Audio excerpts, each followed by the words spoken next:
Assalamualaikum sahabat Islam, inilah sejarah Islam masuk di Sulawesi Selatan. Jangan lupa subscribe ya teman-teman, semoga bermanfaat. Sejarah masuknya Islam di Sulawesi Selatan. Mengutip jurnal Universitas Pejuang Republik Indonesia Makassar berjudul, Islamisasi di Sulawesi Selatan dalam Perspektif Sejarah, agama Islam pertama kali datang dan diperkenalkan di Sulsel pada awal abad ke-17.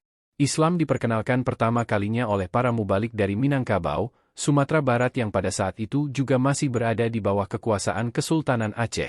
Matulada dalam bukunya yang berjudul Sejarah Masyarakat dan Kebudayaan Sulawesi Selatan menyebutkan bahwa seorang ulama dari Minangkabau Tengah, Sumatera Barat, bernama Abdul Qadir Hatib Tunggal tiba di Pelabuhan Tallo pada tahun 1605 dengan menumpang sebuah kapal perahu. Setibanya di pantai, ia kemudian melakukan sholat yang mengherankan rakyat setempat. Kedatangannya bermaksud untuk menghadap raja. Raja Tallo yang menguasai wilayah tersebut pun mendengar berita itu dan kemudian langsung bergegas ke pantai untuk menemui orang yang dianggap berbuat tak wajar tersebut. Di tengah perjalanan ke pantai, di pintu gerbang halaman istana Tallo, raja bertemu dengan seorang tua yang menanyakan tentang tujuan perjalanan raja.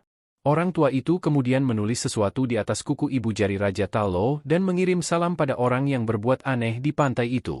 Ketika raja bertemu dengan orang aneh di pantai itu, yang tiada lain Abdul Qadir Hatib Tunggal, kemudian disampaikanlah salam orang tua tadi.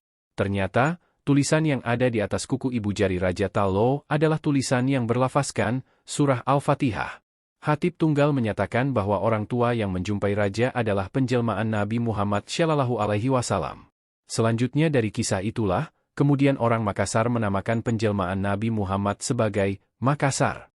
Sejarah masuknya Islam di Palopo hingga dibangunnya Masjid Jami Tua. Proses Islamisasi di Sulawesi Selatan. Masih dari jurnal yang sama, dijelaskan terkait periode pertama perkembangan agama Islam di Sulawesi Selatan. Proses Islamisasi di Sulsel ditandai dengan konversi keislaman para penguasa atau raja di daerah pesisir atau kota pelabuhan. Kemudian, disusul peran mereka sebagai pelindung dalam pengembangan pusat penyiaran Islam di wilayahnya masing-masing. Akselerasi proses permulaan Islamisasi di Sulawesi Selatan sangat ditunjang dengan sistem pendekatan dan metode dakwah yang dilakukan oleh tiga mubalik dari Minangkabau, yaitu Datuk R.I. Tiro, Datuk Patimang, dan Datuk R.I. Bandang.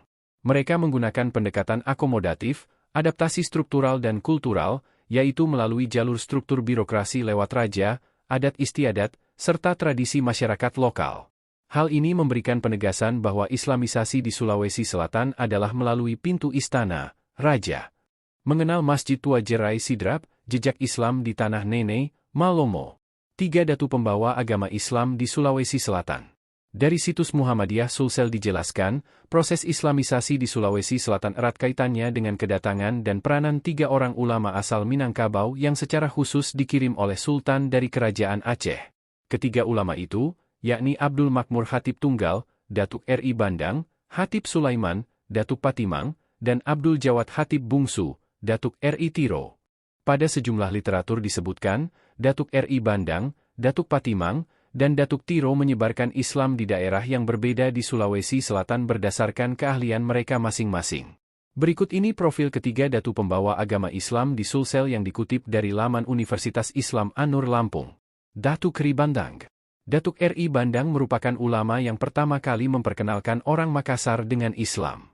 Datuk R.I. Bandang memiliki nama asli Muhammad Arsyad Al-Banjari dan bergelar Hatib Dayan.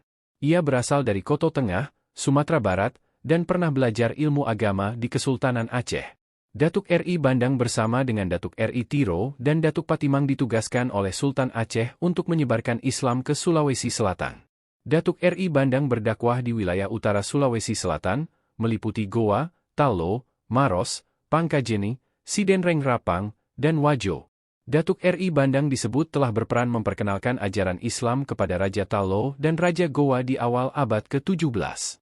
Ia berhasil mengislamkan beberapa kerajaan di daerah tersebut, seperti kerajaan Goa yang dipimpin oleh I Manrigau Daeng Bonto Karaeng Lakiung yang kemudian berganti nama menjadi Sultan Alauddin.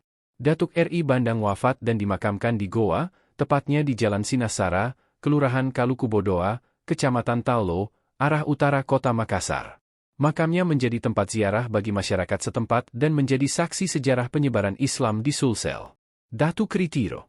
Datuk RI Tiro memiliki nama asli Nurdin Aryani atau Abdul Jawad dan bergelar Khatib Bungsu. Ia berasal dari Koto Tengah, Sumatera Barat, dan pernah belajar ilmu agama di Kesultanan Aceh seperti halnya Datuk RI Bandang. Ia diutus oleh Sultan Aceh untuk menyebarkan Islam ke Sulawesi Selatan bersama dengan dua kawanannya, yaitu Datuk RI Bandang dan Datuk Patimang.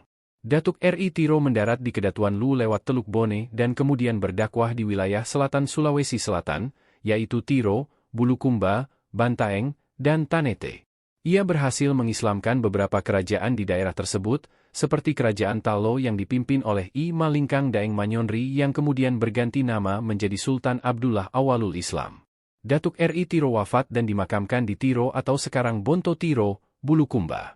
Makamnya menjadi tempat ziarah bagi masyarakat setempat dan menjadi saksi sejarah penyebaran Islam di Sulsel. Datuk Patimang.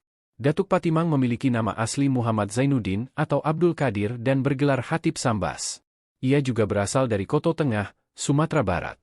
Dia juga pernah belajar ilmu agama di Kesultanan Aceh seperti kerabatnya yang lain dan ditugaskan oleh Sultan Aceh untuk menyebarkan Islam ke Sulsel. Datuk Patimang berdakwah di wilayah timur Sulawesi Selatan, yaitu Bone, Sopeng, Baru, dan Pinrang. Ia berhasil mengislamkan beberapa kerajaan di daerah tersebut, seperti Kerajaan Bone yang dipimpin oleh Latenritata Arung Palaka yang kemudian berganti nama menjadi Sultan Ahmad Al-Salih Syamsuddin. Datuk Patimang wafat dan dimakamkan di Bone. Makamnya menjadi tempat ziarah bagi masyarakat setempat dan menjadi saksi sejarah penyebaran Islam di Sulsel. Nah, itulah sekilas ulasan agar Detikers semakin mengenal tiga datu pembawa agama Islam di Sulawesi Selatan. Semoga bermanfaat ya.